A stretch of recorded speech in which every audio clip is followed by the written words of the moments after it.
Hello and welcome to this channel. I hope you enjoy this story. I'm going to try and upload each day. Imaginary Vengeance. In a quiet, quaint town nestled at the edge of a dense forest, there lived a young boy named Samuel. Samuel was a solitary child, often seen sitting by himself under the shade of an ancient oak tree, where he would spend hours lost in his imagination.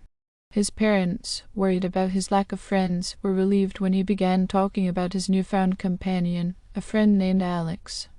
"Alex is my best friend, Mom," Samuel would say with a gleam in his eyes. "He's always there for me, even when no one else is." His mother, Sarah, and father, Daniel, exchanged concerned glances, but decided to let Samuel have his imaginary friend. After all, it was normal for children to have imaginary playmates.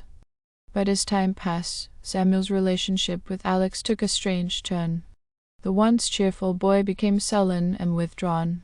He would often whisper to Alex, and when his parents tried to engage him in conversation, he would respond in hushed tones, as if sharing secrets with an invisible confidant. One evening, Sarah overheard Samuel speaking to Alex in his room. She stood outside the door, her heart pounding as she listened to her son's words.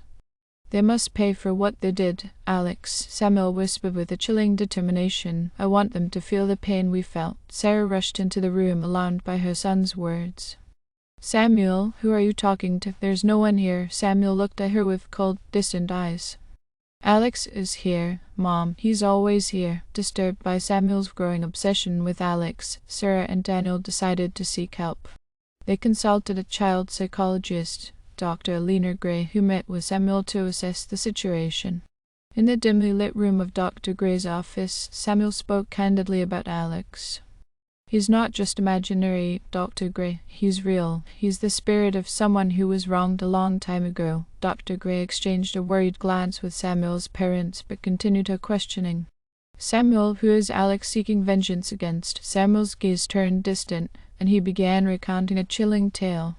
Decades ago, the town had witnessed a terrible tragedy.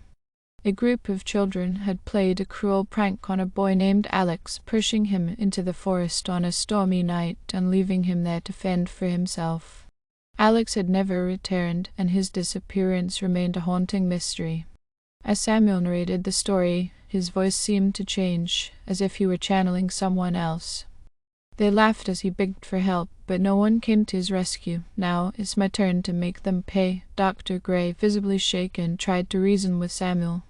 "Samuel, we need to find a way to help Alex find peace, not seek revenge. Revenge only perpetuates pain and suffering." But Samuel was no longer listening.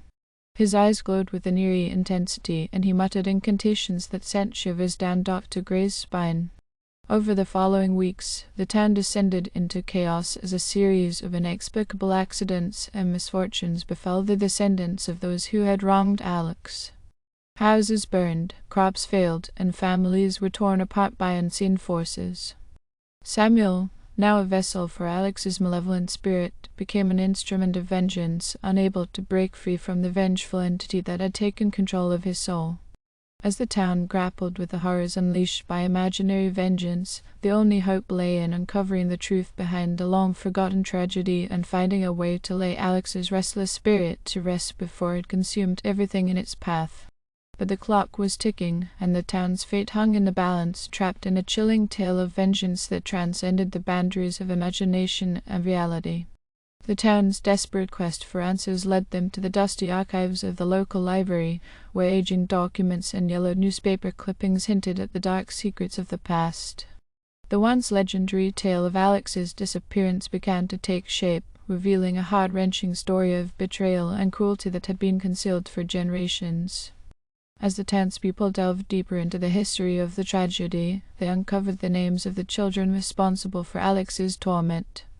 To their shock, they realized that many of these children's descendants still lived in the town, completely unaware of the sinister legacy they had inherited. With trembling hearts and a growing sense of dread, a group of determined residents set out to confront the descendants, hoping to convince them to make amends for their forebears' actions. They believed that by acknowledging the pain and suffering inflicted on Alex and his family, they could appease the vengeful spirit that now possessed Samuel. However, the confrontation proved to be a daunting task. The descendants were skeptical and reluctant to accept the terrifying truth. They dismissed the stories as mere superstition and refused to take responsibility for the actions of their ancestors. Meanwhile, Samuel's condition deteriorated further. His once innocent face had transformed into a haunting visage, his eyes now vacant voids that radiated malevolence. He had become a puppet under Alex's control, unable to resist the spirit's relentless pursuit of revenge. Desperation drove the townspeople to seek the guidance of an enigmatic figure known as the Witch of Whispering Pines, rumored to possess the power to communicate with restless spirits. With no other options left, they turned to her for help, seeking to find a way to break the cycle of vengeance that threatened to consume their town. The witch agreed to aid them, but at a terrible price. She needed a powerful and rare artifact known as the Tear of Solace, hidden deep within the treacherous heart of the same forest where Alex had disappeared all those years ago. It was said that the tear had the power to bind spirits and bring closure to unresolved grievances. A brave group of townspeople ventured into the ominous forest, guided by the witch's cryptic instructions. They faced numerous trials and tribulations, battling the malevolent forces that had protected the tear for decades.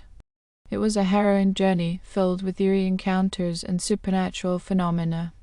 Finally, they reached a long-forgotten clearing deep within the forest, where the Tear of Solace lay hidden beneath a gnarled oak tree, bathed in an eerie, ethereal light. With trembling hands, they retrieved the artifact, feeling its power resonating within them. Returning to Tarn, they gathered at the ancient oak tree where Samuel had spent countless hours with Alex. With a Tear of Solace in their possession, they began a solemn ritual to release Alex's vengeful spirit and grant him the peace he had long been denied. As the ritual reached its climax, Samuel's tormented expression softened, and the ominous presence that had consumed him for so long began to recede. Slowly, a whispering breeze carried away the malevolent force, leaving behind a sense of calm and closure. Samuel collapsed, exhausted but free from the clutches of the vengeful spirit. The townspeople embraced him, relieved that their nightmare was finally over. The darkness that had shrouded their town lifted, and a newfound sense of unity and compassion emerged from the ashes of their collective fear. The haunting tale of imaginary vengeance was now a cautionary legend passed down through the generations, a reminder of the consequences of cruelty and the importance of confronting the past.